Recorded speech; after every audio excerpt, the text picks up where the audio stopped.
It says the facility is meant to resupply naval vessels taking part in peacekeeping and humanitarian missions off the coasts of Yemen and Somalia in particular. But it won't be the only foreign boots on the ground in Djibouti. Djibouti is located in the southern entrance to the Red Sea, on the route to the Suez Canal in Africa.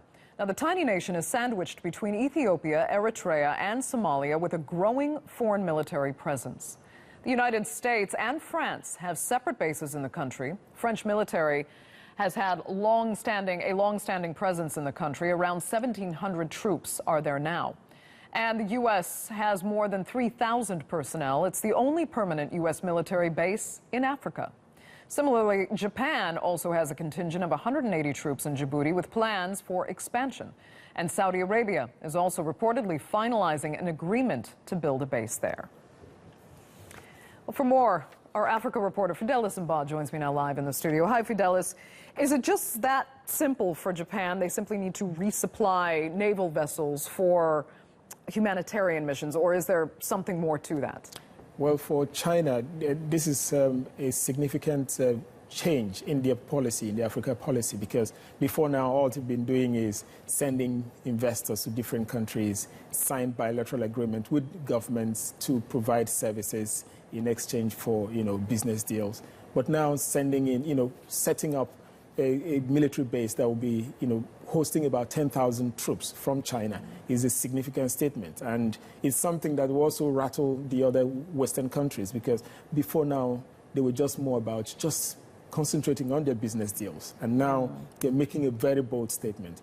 Recently, there have been talks about even China trying to mediate in the crisis in South Sudan, which before now all they had was their companies were in control of oil wells, drilling oil, and then sharing the profit with the South Sudanese government.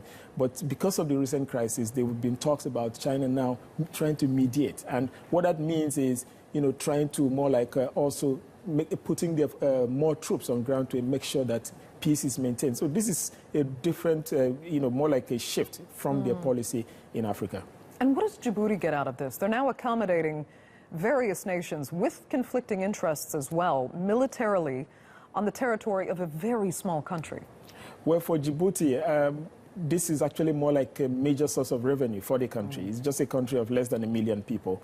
The major sources of income is the rent paid by these countries hosting their military base. China alone is going to be paying them $100 million annually to host their base in Djibouti. And then the other source of revenue is through maritime activities, because Ethiopia, which does a lot of business through their ports, is a landlocked country. So without Djibouti, it will be almost impossible for them to be able to bring in either export or bring in anything. So apart from that, there are no mineral resources for them to be able to harness, to be able to make any other thing. And then nothing much is happening. If you get to Djibouti airport, when you're landing, you just discover that apart from the airport area where you have all these military bases and a few government buildings, the rest of the country or the rest of the city even is you just see slums here and there.